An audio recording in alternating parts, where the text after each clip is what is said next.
Buenas noches a todos, bienvenidos a En Corto, Renacer es Innovar. El día de hoy está un gran compañero y amigo, a quien me siento muy honrado que me haya aceptado esta entrevista, el doctor José Antonio Pardo. Antonio, ¿cómo estás? Buenas tardes, noches. Hola, ¿qué tal? Buenas noches a todos, a ti.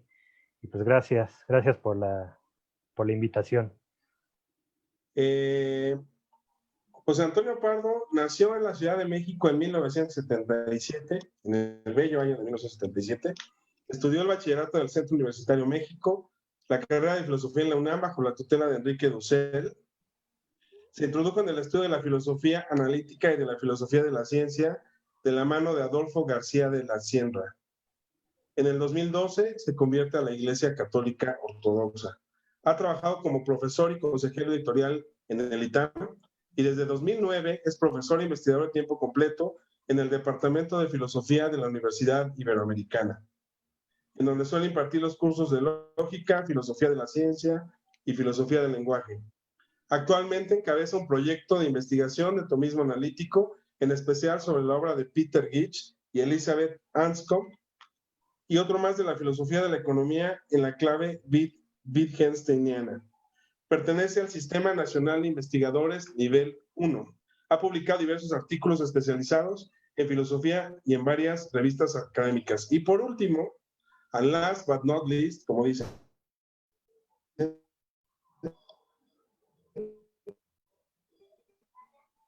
toca el saxofón en el musical de la Universidad Iberoamericana. O sea, es un gran saxofonista. No, la verdad no, solo aficionado. Además, además de lo anterior, pues es a quien le debo pues gran parte de mi afición por el rock y por Queen en particular. Así es, Toño. Pues Oye, muy bien, sí, dime. vamos a entrar en materia. Entiendo yo que este libro de la economía, por cierto, vayan a comprarlo. ¿Dónde lo podemos comprar, Toño? Se pueden, según mi editor, en cualquier editorial, cualquier librería importante. Aunque me han dicho que en algunas librerías no se encuentran, ¿no? Pero en principio se tendría que encontrar en Gandhi, el Fondo de Cultura, el Sótano, etcétera. Es decir, en todas las librerías importantes, o si no, también se puede comprar en línea. Ok, ¿no?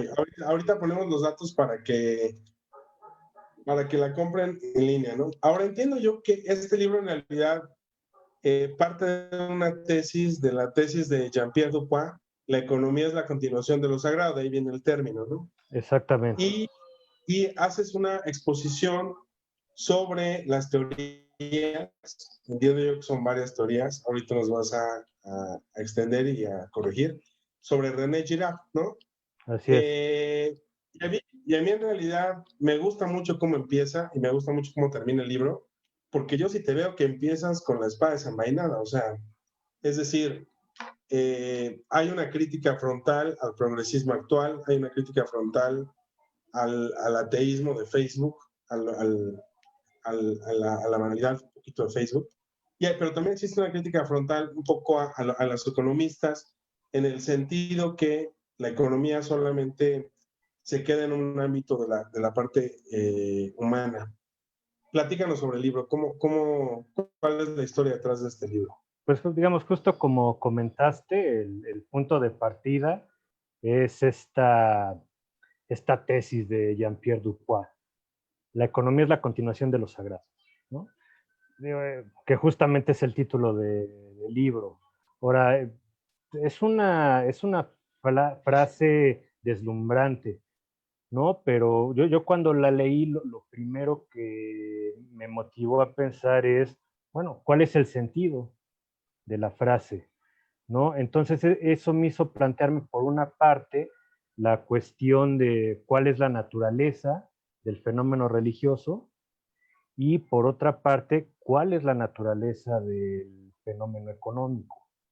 O sea, me parece que, digamos, estos dos términos, religión y economía, son términos de uso cotidiano, ¿no? Son términos que suelen aparecer en en cualquier plática rutinaria. Sin embargo, son un par de términos que a mi juicio no están, su significado no es suficientemente claro, ¿no? Es decir, son términos que se usan de una manera un poco promiscua, ¿no?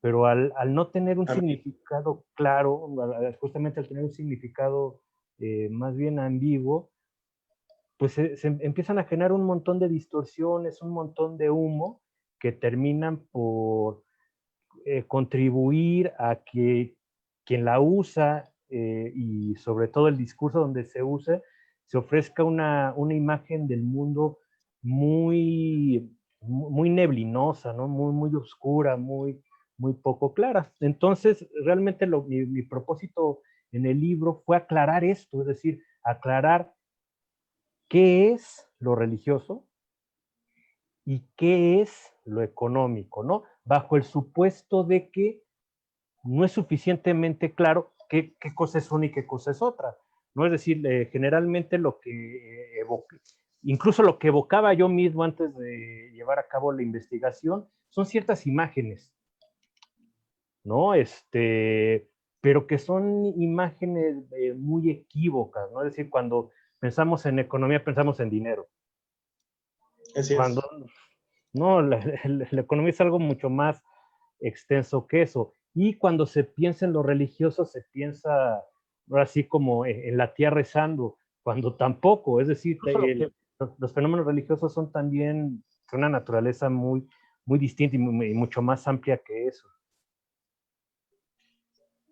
Fíjate que yo me acuerdo, me hiciste recordar los primeros semestres estudiando y en el ITAM, lo primero que se empieza en los primeros semestres de economía es hablar de la escasez, ¿no? O sea, no es hablar de Max Weber, no es hablar Así es. de Adam Smith, ni de todos los demás, sino de hablar de la escasez. Y del otro lado, las escuelas que están muy casadas con el marxismo, pues es hablar de Marx, ¿no? El Así es. capital. Ya. O sea, no existe nada más. Entonces, de un lado existe lo que llamamos la escuela neoclásica de la economía, donde parten entre el protestantismo de Weber y toda esta parte de Adam Smith y hablan exclusivamente de la escasez, como si surgiera la escasez. En tu libro desarrollas, hay una parte donde desarrollas toda esta disertación sobre la propia escasez, pero del otro lado, pues existe como esta parte económica donde se va enseñando como si la economía fuera historia, ¿no? Y entonces se vuelve una amalgama entre dos disciplinas que son completamente diferentes, porque la historia habla sobre el fenómeno de la vida del hombre por el paso en la tierra, pero pues la economía y la religión hablan de otros temas, ¿no? Sí, ahora, claro, desde luego son temas que te llegan a intersectar, ¿no? Pero claro, también se tienen que distinguir, ¿no? Digamos, hay una especie de guía metodológica que a mí me parece muy importante, que es la que dice que en toda investigación científica hay que distinguir sin separar, distinguir sin separar y sintetizar sin confundir, ¿no? Entonces, creo que a veces se confunden las cosas, es decir, no se notan ciertas distinciones, pero a veces con tal de esforzarse en trazar distinciones, se separan los fenómenos, ¿no? Entonces, sí, una cosa es la historia, otra cosa es la economía, otra cosa es la religión. Sin embargo, aunque son, digamos, tres cosas distintas, están unidas, ¿no? Están articuladas de cierta manera y de lo que se trata es justamente de pensar cómo tiene lugar esa articulación.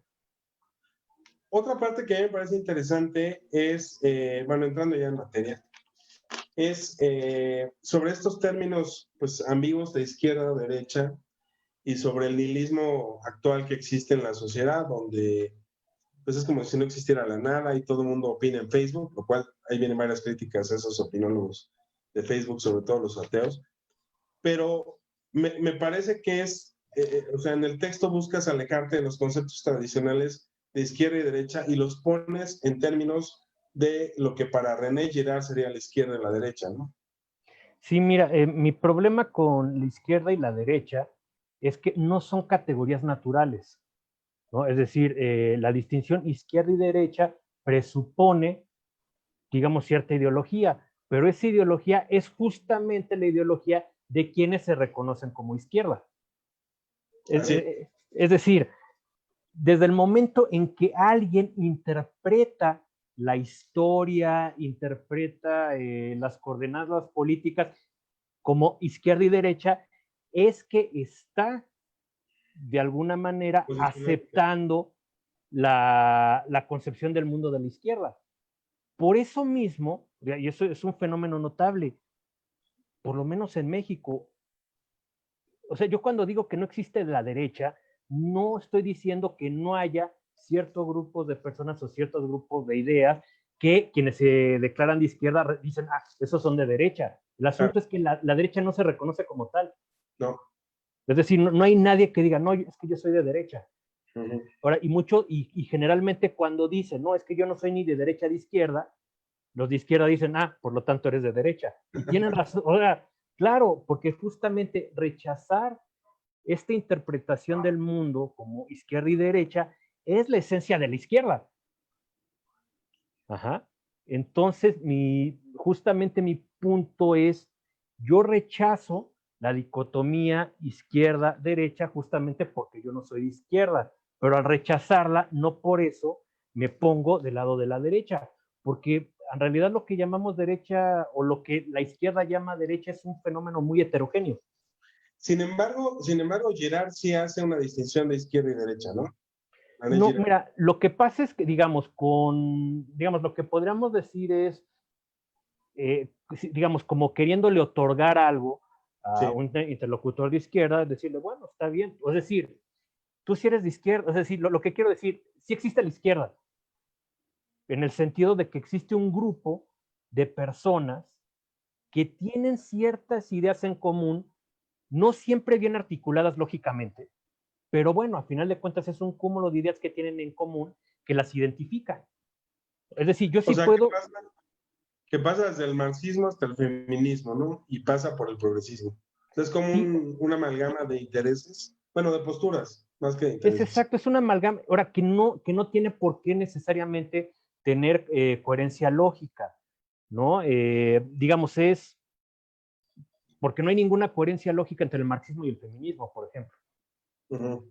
¿no? O no hay ninguna coherencia entre el marxismo digamos, y lo que podríamos llamar los movimientos de reivindicación del tercer mundo, etcétera, etcétera. O sea, es que no hay nada de eso, ¿no? Después de todo se puede reconocer, Marx era bastante racista, ¿no? Eh, Claro. ¿No? Y bueno, y justamente aparecen ciertas combinaciones un tanto extrafalarias como, por ejemplo, los quienes pertenecen al movimiento de reivindicación de los derechos sexuales, pero portando playeras del Che Guevara, ¿no? O sea, cuando el Che Guevara Demasiado homofóbico, ¿no? era un tipo, Machista, homofóbico. sí, pero es izquierda. Entonces, pues digo, no existe realmente una coherencia lógica, se trata digamos, yo lo interpreto, es como ir a un equipo de fútbol, ¿no? O sea, donde lo que importa es, o sea, al asumirse como izquierda, uno adopta cierta identidad, y esta identidad es la identidad de yo soy bueno, Ujú. los demás son malos. Ahora, toda la izquierda tiene que girar en torno a que existe alguien malo,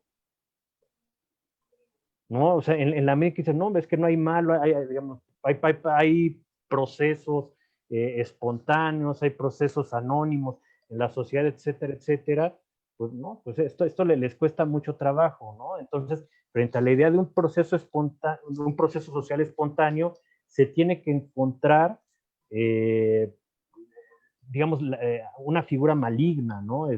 Que puede ser, es la derecha. Entonces se trama una especie de conspiración malévola. Ahora, desde luego también, desde lo que más se llama de derecha, también hay teorías de la conspiración. O sea, Y yo también, ahí hay ciertas combinaciones raras, ¿no? Y aparecen ciertos personajes emblemáticos como George Soros. A George Soros lo odia la mal llamada derecha, pero también lo odia a la izquierda. Entonces es una cosa bastante rara, ¿no? Entonces la izquierda odia a George Soros porque es un especulador financiero, etcétera, etcétera. Entonces es un Pero al mismo capitalista. tiempo está al lado de la izquierda, ¿no? Sí, entonces, órale, y claro, la clave es que es judío. Si no fuera judío, probablemente no pasaría nada. Pero se trata, a final de cuentas, es un chivo expiatorio, Claro. ¿no? Bueno, Es un malo. ahora que estás tomando el tema de chivo expiatorio, yo entiendo al libro como dos partes. La primera parte es hablar, bueno, sí hablas una parte introductoria, pero te metes de lleno a la religión, a hablar de lo sagrado, ¿no? Y cuando hablamos de religión, hablamos de la religión cristiana, ¿no? La diferencia es además de la religión vernácula en el sentido de las religiones paganas, todo este tema de donde todo tiene un origen común, inclusive hay por ahí una crítica sobre si Jesucristo es el nuevo Horus, ¿no? Toda esta tendencia Sí, sí, de sí. si es el hijo del sol o toda esta cosa rara que ha aparecido en Facebook últimamente, de nuevo. Pero empieza sobre el fenómeno religioso, ¿no? Y el Sí, fenómeno religioso, y además te metes a un terreno donde de repente, aquí entre nos, que nadie nos está oyendo, de repente los protestantes y de repente los de la izquierda no les gusta meterse, y los de la derecha, los que se definen como derecha, no les gusta meterse a Nietzsche, ¿no? sí. O sea, O sea, de que hecho, a lo ven ver, como anticristo, como su sí, propio libro. o sea, mira, yo lo que hago es justamente tomar a Nietzsche como un testigo imparcial, ¿no? Ahora, ¿cuál es el punto? En efecto, empiezo a tratar el tema de la religión en general. No, ¿no? Ahora, eso me interesa en particular la religión cristiana, porque considero que el influjo de la religión cristiana ha determinado la historia del mundo contemporáneo. Ahora bien, ahora, lo que discuto es de esto que acabas de decir, ¿no? Hay cierta tendencia que no es nueva, no es de Facebook, viene desde el siglo XIX o de antes, que es Uh-huh. digamos, que es la hipótesis digamos, en términos generales, que la religión cristiana, en relación con las religiones arcaicas, no es más que una calca, ¿no? Y justamente si generalmente en tiempos navideños empieza el que se cree muy sabio a decir, claro, es que Mitra y no sé qué, y claro, es que, bueno, insisto, esto es una hipótesis que se formula desde el siglo XIX y un crítico de la misma es justamente Nietzsche. Ahora, y me menciona Nietzsche porque, o sea, Nietzsche a final de cuentas no es un apologista del cristianismo, al contrario. Es un crítico bastante severo del cristianismo. Pero justamente lo que advierte Nietzsche es que no es cierto que el cristianismo sea igual digamos, a las religiones paganas. Sí, lo que dice es que Nietzsche apoya la singularidad del cristianismo, ¿no? O Exactamente, claro, le sea, no lo parece, hace. claro, él dice, esa singularidad él dice, habría que regresar a la religión arcaica. Sí. Sí, pero lo importante es que Nietzsche señala esto que se puso de nuevo, digamos, se puso de moda en el mundo académico en el siglo XIX. Hoy por hoy ya es una tesis en el mundo académico completamente desacreditada, pero en la cultura popular ahora mismo es una idea muy poderosa, ¿no? Que es justamente esta idea de que el cristianismo no es más que es una invención de Constantino a partir eh, Sí, sí. o sea, que no es cierto, o sea, es decir, insisto, una hipótesis que se plantea en el siglo XIX. Nietzsche fue uno de sus críticos más severos y hoy por hoy está ya completamente desacreditada, ¿no? Y en buena manera, los trabajos de René Girard, en quien me apoyo mucho, pues han sido muy, muy importantes para abandonar esta hipótesis que, insisto, fue una hipótesis plausible que se formuló en el siglo XIX, pero que hoy por hoy ya, hoy por hoy es una tesis liquidada. Claro. Ahora, entrando de lleno al cristianismo como una religión abrámica, ¿no? ¿Por qué la figura de Jesús? O sea, ¿en qué momento tendría que ver la figura de Jesús con la economía? ¿Cómo la podríamos ir hilando? Bueno, justamente habría que entender cuál es el papel que tiene la figura de Jesucristo en el curso de la historia de Occidente, ¿no? Eh, y esto lo quiero abordar, y de hecho lo abordo en mi libro, no desde una perspectiva teológica, o sea, No, no es de una perspectiva apoyada en la fe, no, simplemente se trata del estudio objetivo de un fenómeno. Es decir, a final de cuentas, existe un montón de gente que creía que Jesús era Dios. Ajá. Independientemente de si esa creencia era verdadera o falsa, lo cierto es que esa creencia existió y esa creencia modeló un montón de cosas en la historia de Occidente. Ahora, ¿cuáles? Ahora, para entender cuáles, justamente hay que voltear a cuál es la naturaleza de la religión arcaica. Ahora, lo primero que hay que decir de la religión arcaica es que no tiene nada que ver con el New Age, ¿no? Es decir, también existe este movimiento de New Age como de recuperación de las religiones arcaicas, etcétera, etcétera. Pero obviamente lo que hace el New Age es adoptar ciertas versiones cristianizadas de las religiones arcaicas, porque las religiones arcaicas son extremadamente violentas, así es. ¿no? Ahora, lo cual no significa que sean irracionales, ¿no? Digamos, hay una lógica detrás de la violencia religiosa que la hizo importante en su momento. Y de hecho se trata de una violencia sin la cual la especie humana no hubiera sobrevivido. O sea, tú te refieres a la parte donde la guerra y lo sacro se vuelven, o sea, la parte de los sacerdotes y los militares se vuelven como lo mismo, y No es, entonces tenía que estar en hermano, o antes de eso. no es exactamente lo mismo, no se trata de los sacerdotes y los guerreros, más bien la idea es que digamos, el punto de apoyo de las religiones arcaicas es el sacrificio. Es cierto. Ahora, bien puede ser el sacrificio de víctimas humanas, pero también puede ser el sacrificio de víctimas sustitutas, como los animales. O sea, como trascendió con la religión judía, ¿no? Ahora, en realidad, todas las religiones arcaicas, todas, son religiones sacrificiales. O sea, en eso no hay ninguna excepción, ¿no? Entonces, eso es justamente el punto de apoyo de todo el fenómeno religioso de las sociedades antiguas, que existe un sacrificio. Ahora, para una mirada como la del hombre moderno, estos sacrificios aparentan irracionalidad, ¿no? Aparentan barbarie, pero no es así. Es decir, sí existe, hay una función, ¿no? Hay incluso podemos decir, hay una función evolutiva que están cumpliendo toda esta clase de ritos apoyados en el sacrificio. Ahora, y cuando digo sacrificio, lo quiero describir en un sentido muy literal, ¿no? Es decir, en las religiones arcaicas hay inmolaciones, en las religiones arcaicas hay linchamientos. O sea, entonces digo, bueno, a ver, de hecho yo sí recuerdo alguna vez yo discutiendo, estaba platicando con Luis González de Alba, que él decía, no, Ajá. es que los griegos y bla, bla, bla, y bla.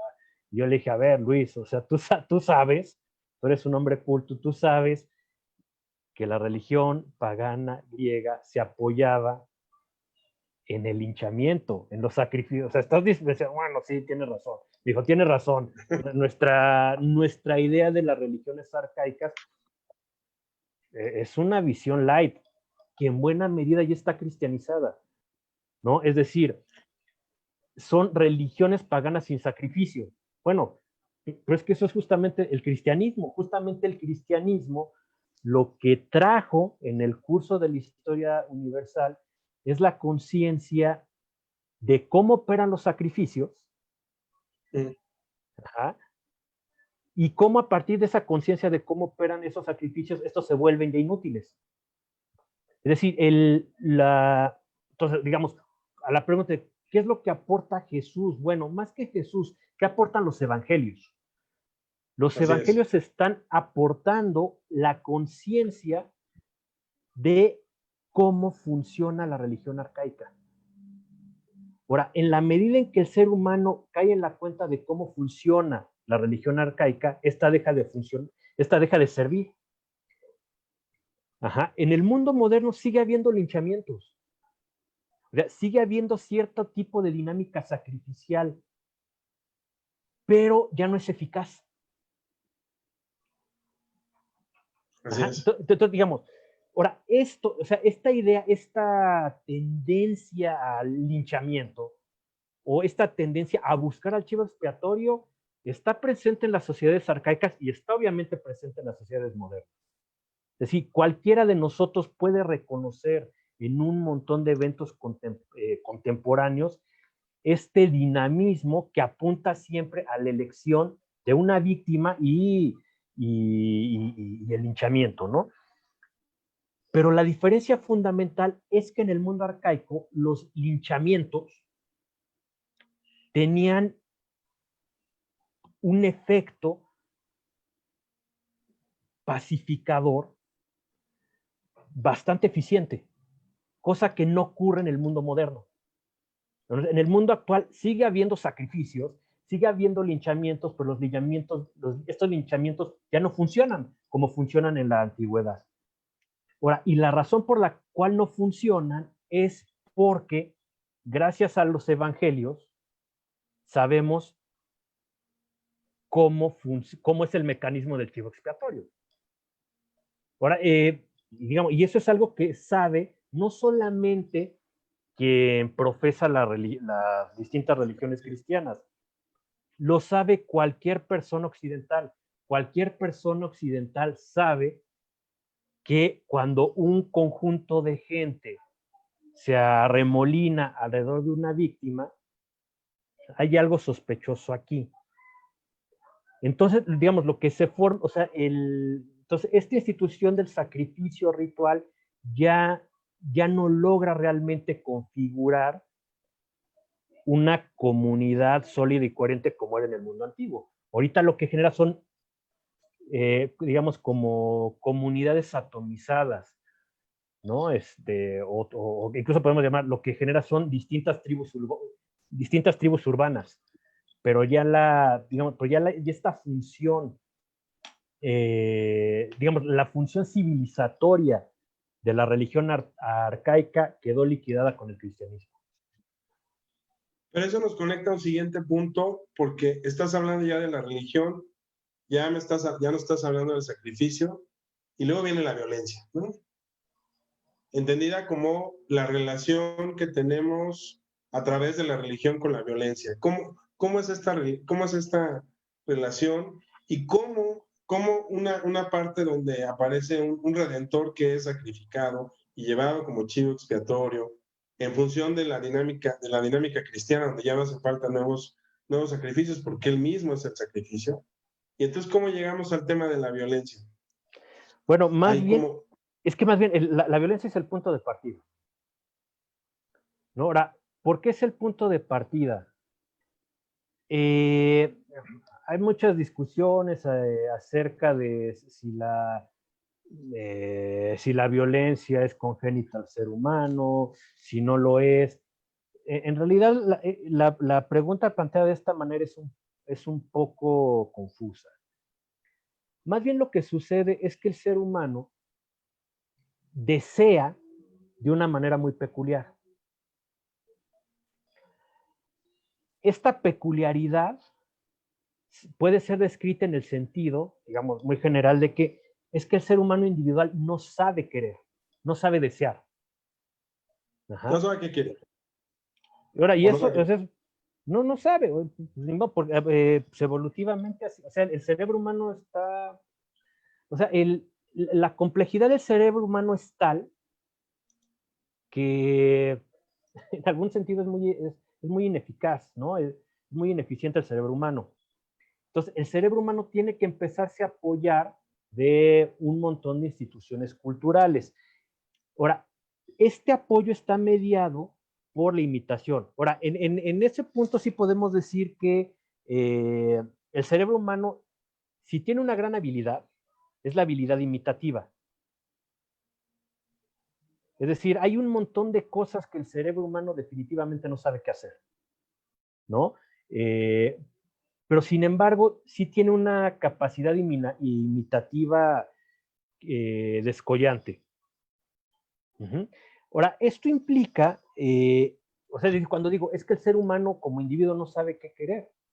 Bueno, ¿cómo es que aprende a querer? Justamente por imitación. O sea, los seres humanos nos empezamos a configurar, ¿no? Empezamos a configurar nuestros deseos, empezamos a configurar nuestros anhelos, nuestra personalidad de manera imitativa. Ahora, esto es inevitable, o sea, no estoy haciendo, o sea, no es una crítica, ¿no? O sea, no es una crítica romántica, ¿no? O sea, los románticos decían, no, hay que alejarnos, hay que buscar la originalidad. No, es que también para ser original hay que imitar, ¿no? A final de cuentas, el deseo de ser original, es también imitado, ¿no? Es decir, muchos queremos ser originales, sí, como todo mundo, ¿no? Entonces, digamos, eso hay que reconocer, es parte de la naturaleza humana. Ajá. Pero Somos fíjate, animales imitativos. sí, y fíjate, incluso ahí me viene hasta la mente, no viene aquí, bueno, no lo leí, pero hasta los deseos del subconsciente, ¿no? Por ahí pueden aparecer Freud, por ahí puede aparecer el inconsciente colectivo de Carl Gustav Jung, ¿no? Así es. O sea, de hecho, pues sí, ahora, a final de cuentas, la idea de mímesis explica lo mismo. Explica lo mismo que estos postulados del inconsciente, que no Es lo es, mismo. Es, no es exactamente, o sea, lo cree, ahora, desde el punto de vista filosófico, el, eh, el asunto es que el psicoanálisis postula ciertas entidades que son difíciles de aceptar, como justamente la existencia de un subconsciente. Aquí, digamos, la teoría mimética no tiene que postular entidades extrañas. no, aquí es sobre la realidad. ¿No? Pero a final de cuentas se terminan explicando exactamente los mismos fenómenos, ¿no? Entonces, o sea, entonces, digamos, lo que podríamos decir es que la teoría mimética de René Girard y el psicoanálisis son empíricamente equivalentes. Claro, cada uno de ellos postula entidades teóricas distintas. Y en ese punto creo que en la medida en que la teoría mimética de Girard es más parsimoniosa, me parece preferible. Pero bueno, pero justamente el fenómeno que pretende explicar es exactamente el mismo, ¿no? Es decir, a final de cuentas, un freudiano puede fácilmente reconocer esto. O sea, un freudiano puede reconocer fácilmente que el ser humano individual no es dueño de sus deseos, Exacto. ¿no? O sea, digamos, ese es como Sí, que no es el. la... O sea, ese es el punto, ¿no? Del psicoanálisis. Tú no eres dueño de tus deseos. Tú Ujú. crees que eres dueño, pero no. Exacto, ¿no? Ahora, ¿qué consecuencias tiene, digamos, este hecho de que nuestra conducta esté determinada tan poderosamente por el mimetismo? Bueno, es que justamente la consecuencia del mimetismo es que si muchas personas quieren lo mismo, lo cual es inevitable si el deseo es mimético, entonces eso inevitablemente va a conducir a ciertos conflictos. Lo cual ya nos está llevando a la parte del inicio de la teoría económica, ¿no? Exactamente. Es decir, ¿en qué sentido? En el sentido, desde el momento en el cual el deseo humano es, es mimético, la escasez es inevitable. Tiene que aparecer escasez. Exacto, o sea, es completamente inescapable justamente la escasez, ¿no? Entonces, bueno, Ahora, en buena medida, los sistemas económicos se van a empezar a organizar como, como ciertos mecanismos para evitar que que la violencia generada por la mímesis no se desboque. Pero bueno, digamos, pero esto es muy reciente en la historia, en la historia arcaica del ser humano. O sea, justamente lo que encuentra el ser humano es que en virtud de sus deseos miméticos, los conflictos, la violencia, la agresión, es algo que siempre está digamos, a la vista, ¿no? Entonces, justamente las sociedades arcaicas son muy violentas. Ajá, y son violentas porque es inevitable ser violento. Digamos, si quisiéramos trazar una especie de analogía, habrá que ver que una escuela, una escuela primaria con niños, pues, en la realidad son lugares muy violentos. O sea, Sí. son muy violentos. O sea, claro, lo que pasa es que los niños no tienen no tienen suficiente fuerza para hacerse verdadero Ay, daño. sí. Pero, pero bueno, cualquiera cualquiera que haya sido niño y tenga buena memoria de cómo fue su infancia, cómo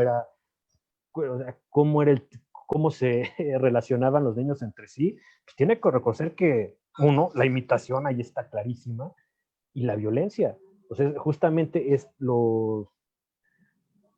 o sea, digamos, frente a esta romantización de la infancia como inocencia, no, o sea, justamente un medio como el de los niños son profundamente violentos. Lo cual hace que nos alejemos de la tesis de Rousseau, ¿no? O Exacto, sí. sea, que Sí, además no, está súper romantizada como... exacto, no, no es, o sea, y es completamente, o sea, es inverificable empíricamente, Así es. ¿no? Ahora, ahora que se ponen fenómenos como del bullying, etcétera, pues que desde luego es reprobable, pero, pero justamente el que caer en la cuenta de la existencia del bullying, por ejemplo, del Sí. acoso infantil, pues bueno, es que es toda la historia, ¿no? Porque justo ahora, afortunadamente los niños, no, como digo, no tienen suficiente fuerza para realmente hacerse un daño muy grave. Ahora, en la medida que uno va creciendo, pues se va civilizando. Eh, ¿no? Pero sí, o sea, realmente el medio infantil es tremendamente violento. Así es. Bueno, además, las sociedades tanto arcaicas como sociedades hoy, quizás en el Amazonas o en el África, y la misma sociedad grecia que dices que tanto le gustaba a Luis González de Alba, y es cierto, le gustaba mucho, pues los enseñaban a ser guerreros desde niños, ¿no? Sí, Había un culto incluso de iniciación sobre la guerra, en el cual el niño pasaba a ser adolescente. Bueno, la adolescencia es un concepto muy moderno, pero sí, el sí, niño pasaba a ser completamente hombre, moderno. Exacto. que Y, pasaba a ser reconocido ya como justo ahora, y agresivo, todos ¿no? estos ritos de pasos siempre están mediados por un sacrificio, justamente por una práctica Así es. ritual ahora, en ciertas culturas, digamos, este rito de paso, la víctima digamos, no es humana, generalmente se utilizan animales. Ahora, pero los animales, una característica que tienen que tener los animales para ser sacrificados es que tienen que ser domésticos, tienen que estar domesticados. Es decir, tienen que asemejarse al ser humano. Así es. Ahora, pero ¿en qué momento llegamos al Apocalypse Now, al Apocalipsis ahora? O sea, Bueno, sí. ¿hacia dónde nos va a llevar esta violencia? Es que justamente, ahora, toda esta violencia, digamos, esta violencia primitiva necesitaba una manera digamos, de controlarse, de no salirse de quicio.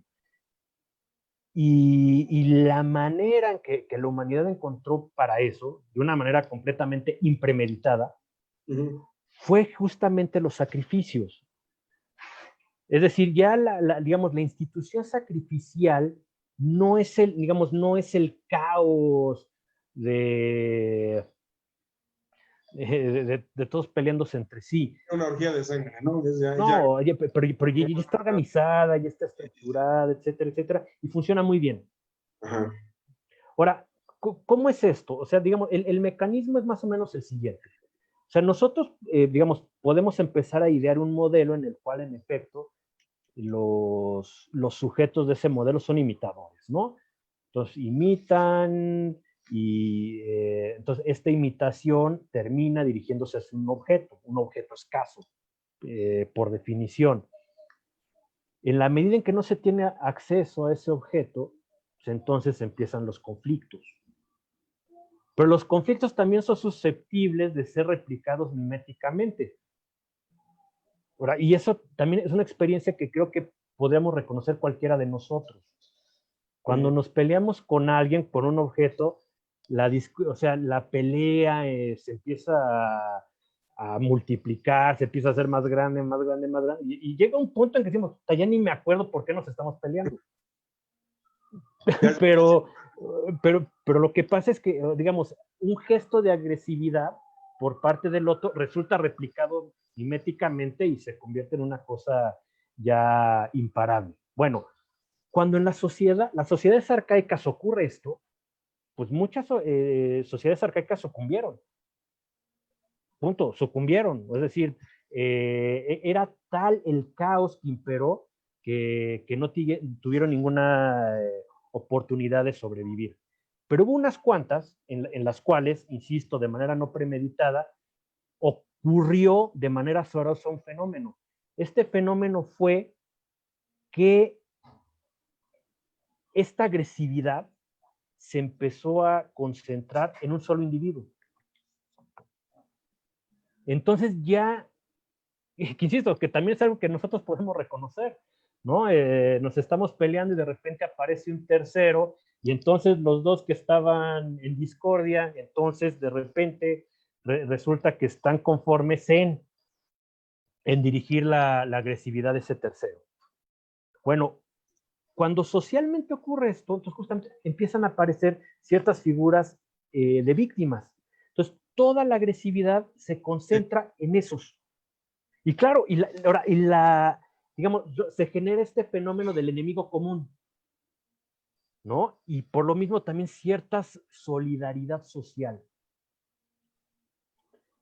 Y bueno, entonces, o sea, ¿qué pasa? Espontáneamente, pensemos en una comunidad arcaica en la cual ocurre esto, ¿no? Existe estos conflictos miméticos, aparece un chivo expiatorio, se le sacrifica y toda la comunidad resulta solidaria.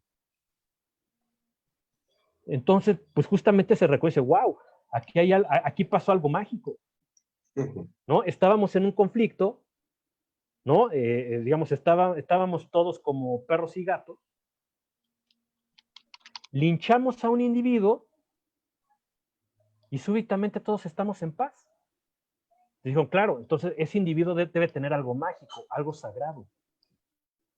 Entonces, a partir de la conciencia de este evento, se intenta replicar. Y eso es justamente lo que constituye la esencia del ritual sagrado. Intentos por replicar este linchamiento. ¿No? Ahora, esto ya se va a hacer no de manera espontánea, sino ya se va a hacer algo perfectamente bien organizado. Ahora, insisto, y las sociedades arcaicas que lograron sobrevivir, lo lograron hacer justamente en virtud de que lograron establecer estos mecanismos sacrificiales. Ahora, insisto, hay muchas comunidades humanas que no lograron sobrevivir porque no atinaron a dar con este mecanismo sacrificial. Ahora, lo que empieza a ocurrir, digamos, con las religiones abrámicas, y de lo cual es testigo justamente digamos, el Antiguo Testamento, el Nuevo Testamento, es la conciencia de que este procedimiento de encontrar unas víctimas para sacrificarlo no se apoya en el hecho de que la víctima sea sagrada, ¿no? Digamos, en general, toda la mitología bíblica, sí lo que hace es, digamos, asumir, recoger muchos de los motivos de la mitología babilonia, egipcia, etcétera, etcétera, pero la pone de cabeza. O sea, porque, o sea, de alguna manera replica los mitos, por ejemplo, babilónicos, pero de una perspectiva muy singular. Y de acuerdo con esa perspectiva, lo que resulta es que la persona sacrificada siempre es inocente. Entonces, claro, y eso es justo lo que advirtió Nietzsche. Es decir, en el siglo XIX dice, bueno, es que los relatos bíblicos, el relato de la pasión de Jesucristo, pues sí, en efecto se parecen a toda la, digamos, a toda la mitología del mundo mediterráneo e incluso de otras latitudes. Claro que se parecen, porque todas, digamos, todas expresan el mismo motivo, que es justamente el sacrificio o la inmolación de la víctima. Pero la diferencia con la literatura judeocristiana es que esta víctima sacrificada nunca es culpable, es inocente. Y claro, digamos, y esto se expresa a un nivel aposeótico en los evangelios. No solamente es inocente, es Dios, pero no es Dios en virtud del sacrificio. Es decir, no fue el sacrificio el que hizo que Jesucristo se convirtiera a Dios, sino que él era Dios previamente, ¿no? Entonces, aquí aparece en efecto, a partir, digamos, de quienes leen estos relatos, una conciencia de el mecanismo del chivo expiatorio funciona así. Pero si yo ya sé cómo funciona, ya deja de operar. Ahora la pregunta, ¿y qué onda con el Apocalipsis Now? Pues ese es el problema. El problema es que la humanidad encuentra un mecanismo muy eficiente de manejo de la violencia. Pero un mecanismo que el cristianismo echa abajo. Y eso es justamente lo que señala Nietzsche. Nietzsche dice, el mundo arcaico funcionaba muy bien, con sus sacrificios, sus inmolaciones, todo muy bien. Llega el sacrificio y vuelve todo eso inútil. Ahora, ¿en qué consiste pues la situación apocalíptica? Que ya no contamos, o sea, ya no tenemos a nuestra disposición el mecanismo sacrificial que resultó tan eficiente para evitar que la violencia acabara con nosotros. Entonces, digamos, esta es nuestra situación. O sea, lo que tenemos es un mundo, el mundo moderno, en el cual se multiplica los conflictos miméticos, se exacerban los conflictos miméticos, espontáneamente las colectividades apuntan hacia los linchamientos, pero ya no sirven. Es decir, ese es el punto. Los linchamientos en la sociedad contemporánea ya no sirven.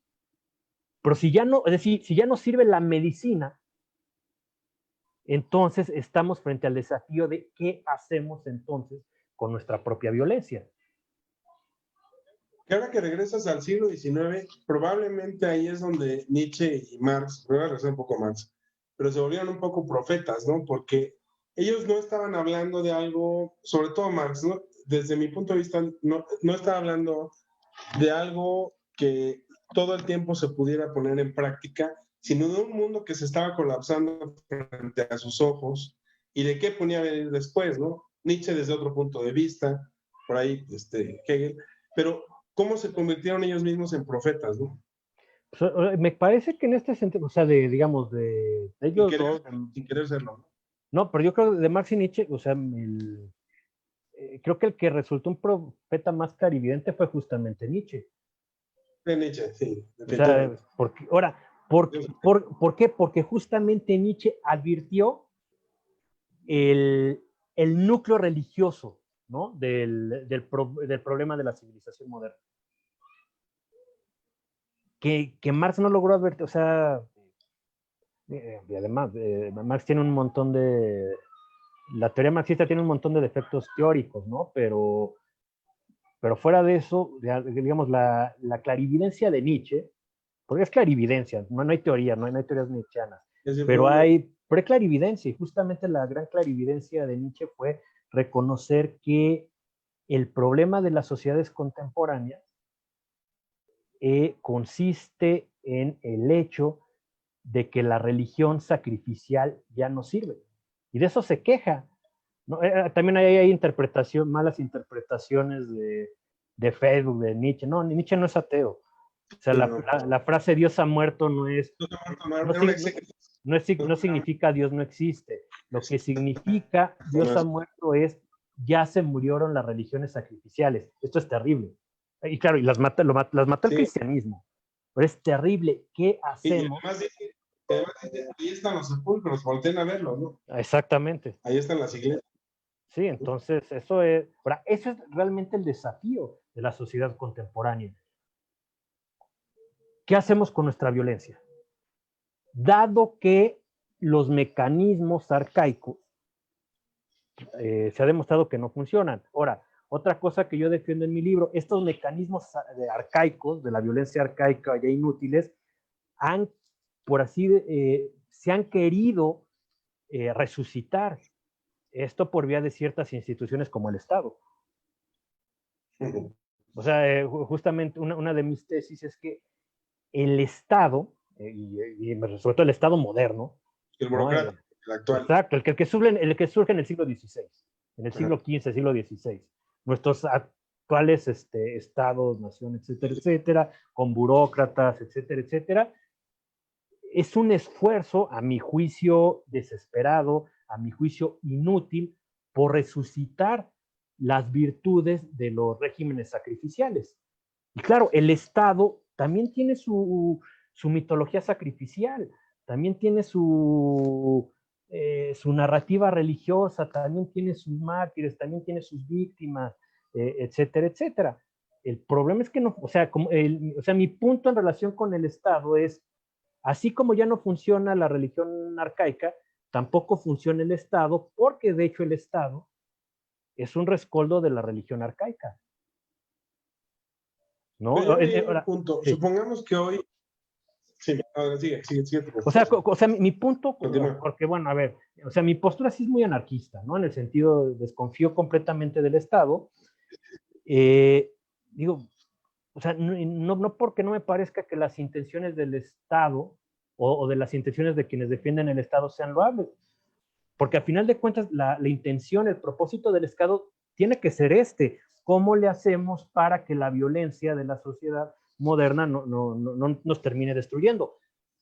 El problema es que lo hace mal y no tiene manera de hacerlo bien porque al final de cuentas el mecanismo sigue siendo exactamente el mismo, sigue siendo un mecanismo sacrificial, ¿no? La búsqueda de chivos expiatorios, enemigos comunes, etcétera, etcétera. Es decir, porque obviamente la idea del Estado-Nación se apoya también en la idea del patriotismo, Sí, nacionalismo, incluso. el nacionalismo, etcétera, etcétera.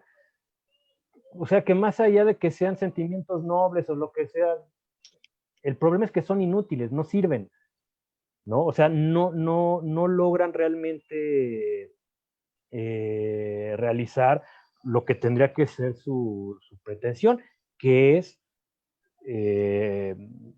pues sabérselas con la violencia, no, y al contrario, me parece que muchos el Estado lo que hace en buena medida es más bien avivar la violencia Y hacer apología de la violencia, por cierto, a veces.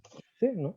Bueno, es que, o sea, desde el momento en que, o sea, a mí estas imágenes del maciosar, el extraño enemigo, pero bueno, es que en eso no se puede apoyar la identidad del Estado-Nación más que en eso, en extraños enemigos, en maciosares que nos quieren romper la madre, entonces, y cualquier cosa, pues es o sea, vaya yo a pelear para esto del Estado. Exacto, y claro, y las víctimas, pues son en efecto, son los soldados, etcétera, que envió que envió al matadero, ¿no?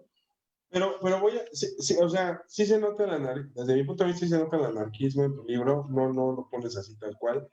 Pero ¿qué pasaría? O sea, ya quitamos en un escenario hipotético, ya quitamos al Estado burocrático, ¿y no crees que de todas maneras volveríamos a lo mismo? O sea, Pues que podría, le llamaríamos otra cosa en lugar de es que ese es el riesgo. Y volvemos ahí otra vez Es que ese es el riesgo. O sea, a domesticar la violencia, pero hacer más violencia, y entonces Sí, es como lo mismo, ¿no? sí, o sea, es que sí. Ahora, o sea, por ejemplo, yo en algún sentido digo, me reconozco como anarquista, pero también el anarquismo histórico tampoco me convence del todo, porque justamente el propio anarquismo histórico incurre en esto mismo. Entonces, o sea, el anarquismo histórico ha tenido que recurrir otra vez a esta dinámica sacrificial, porque y es entonces, digamos, se corre el riesgo de que el propio Estado también se convierta en un chivo expiatorio. O sea, no sé si... Pero además lo hemos visto, ¿no? O sea, quizá en la Revolución Cubana, en la Revolución Sandinista, cuando llega Pinochet, con el Hezbollah, con Siria, o sea, vienen estas turbas, vienen estos movimientos y de repente se convierten en un estado burocrático todavía más fuerte y Sí, más sí, violento que el anterior. así es. O sea, Ahora, creo que tienes razón cuando dices, bueno, en una de esas, si los anarquistas hacemos una revolución, lo más probable es que ocurra lo mismo. que seamos unos déspotas, ¿no? Exacto, o sea, y que justamente, y como digo, que convirtamos al Estado en un chivo expiatorio. O sea, que creo que ese es también uno de los riesgos del anarquismo, y muchos anarquistas, en efecto, vemos al Estado como un chivo expiatorio. O sea, que, entonces, obviamente, estamos en una situación, bueno, entonces, en ese sentido, o sea, porque muchos me dicen, bueno, entonces, ¿qué hay que hacer? Pues no sé, la verdad no sé.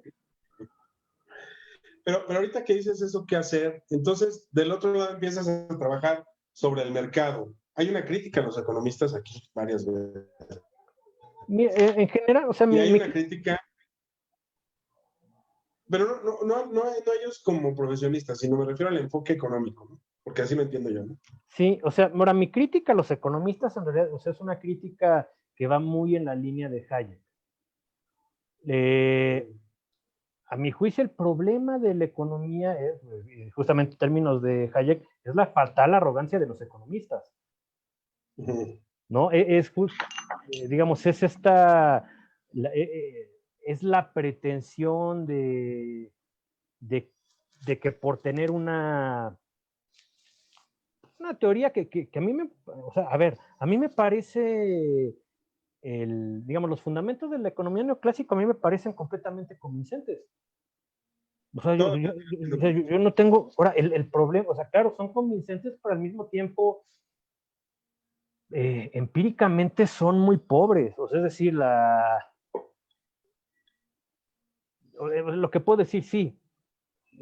Por ejemplo, digamos, lo que se suele enseñar como economía mainstream, pues me parece esencialmente correcto. El problema es que, aunque es esencialmente correcto, muchas veces es trivialmente correcto.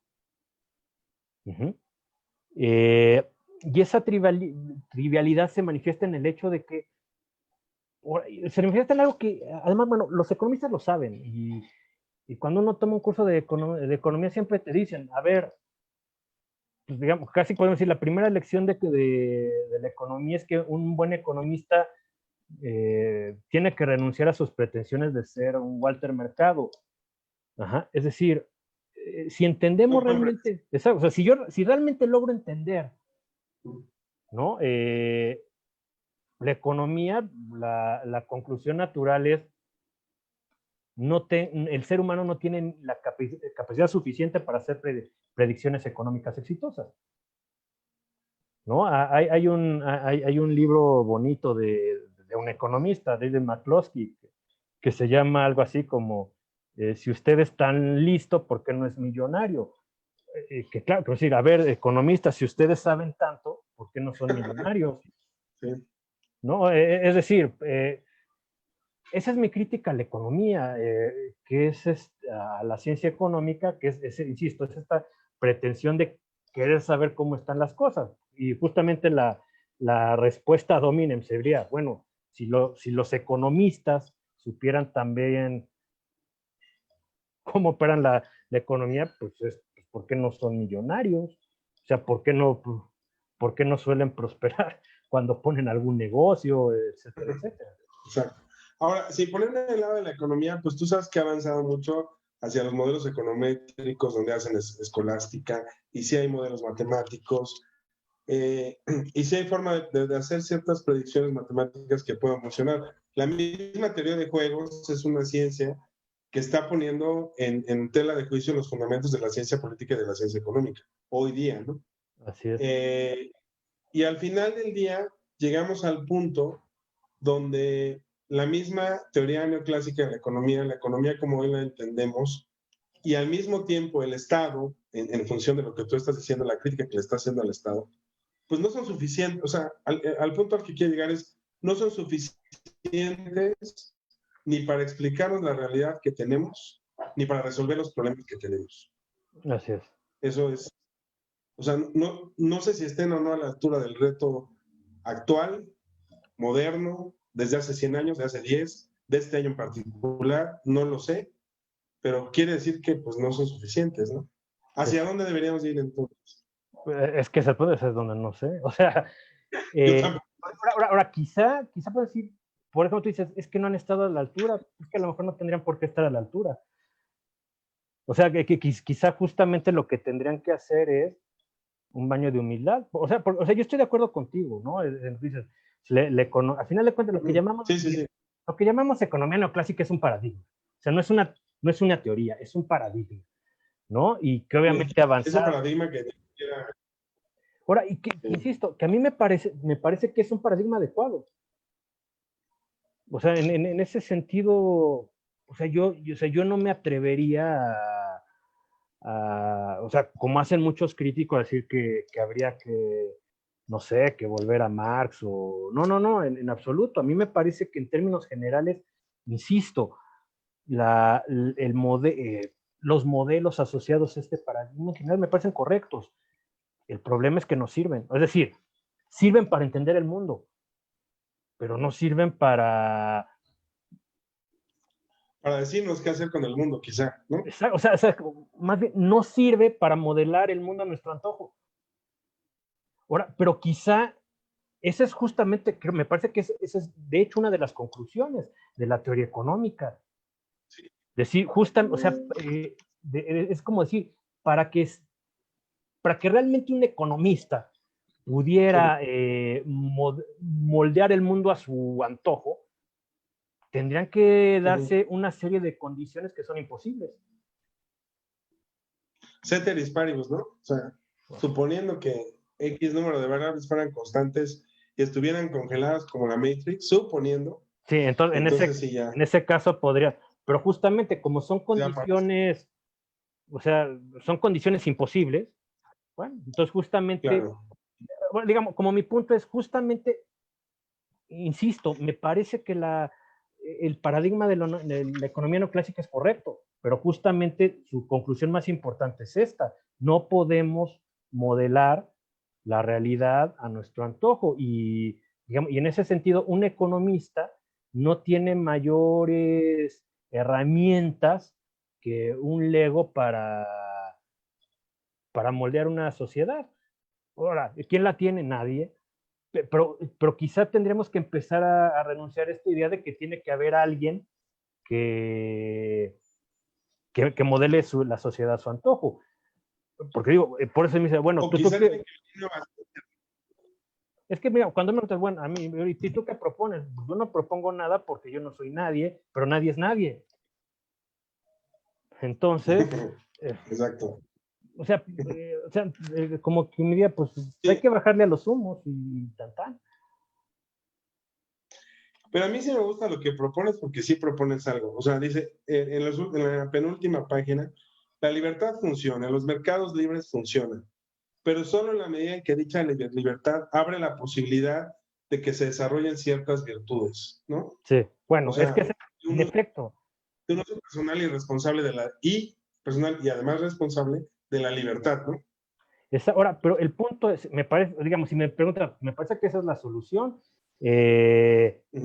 Fortalecer nuestras virtudes, la generosidad, la solidaridad, etcétera, etcétera. Pero, sí, pero por eso cómo se logra. ¿Cómo lo hacemos? Entonces, el problema es cuando a un político se dice, claro, hay que hacer eso, entonces hay que hay que moralizar la sociedad y entonces se generan cosas horribles. Sí, pues, se meten otras cosas que no le corresponden, ¿no? Sí, o sea, a mí me parece que, o sea, lo que nos queda, pues qué decir, pues como dice un muy buen amigo mío, Ricardo Stern, pues lo que nos queda pues, es predicar y ya. Ajá, es decir, predicar es, le bajamos a los humos, uno se echa su rollo y quién sabe a cuántos convence, y claro, y uno también tiene que estar dispuesto a dejarse convencer por el rollo ajeno, porque, o sea, yo propongo esto, pero habrá otro que propongan otras, etcétera, etcétera, y ahí, o sea, pues el trabajo se irá haciendo, pero desde abajo. O O sea, sea, me regresamos parece al que, tema personal del vicio y la virtud, ¿no?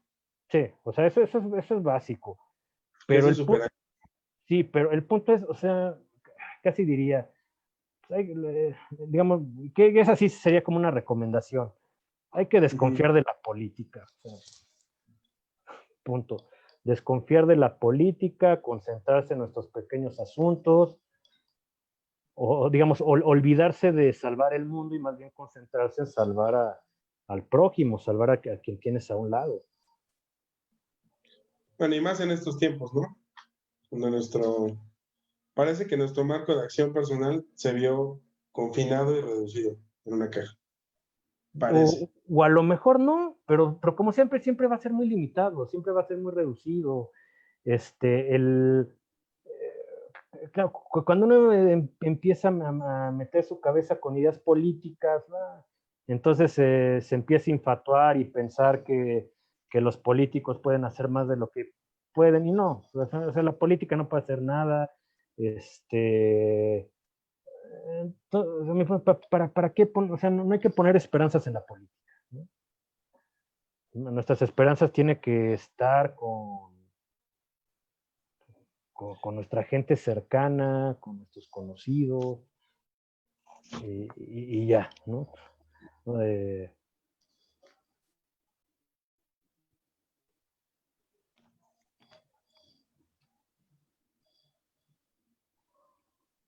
Porque al final tu libro no habla sobre la política, ¿no? no, es que, bueno, a mí la política me parece una cosa despreciable. Bueno, y para ir finalizando, a mí me gusta mucho la última página del libro. Y voy a leer las partes que a mí me gustan.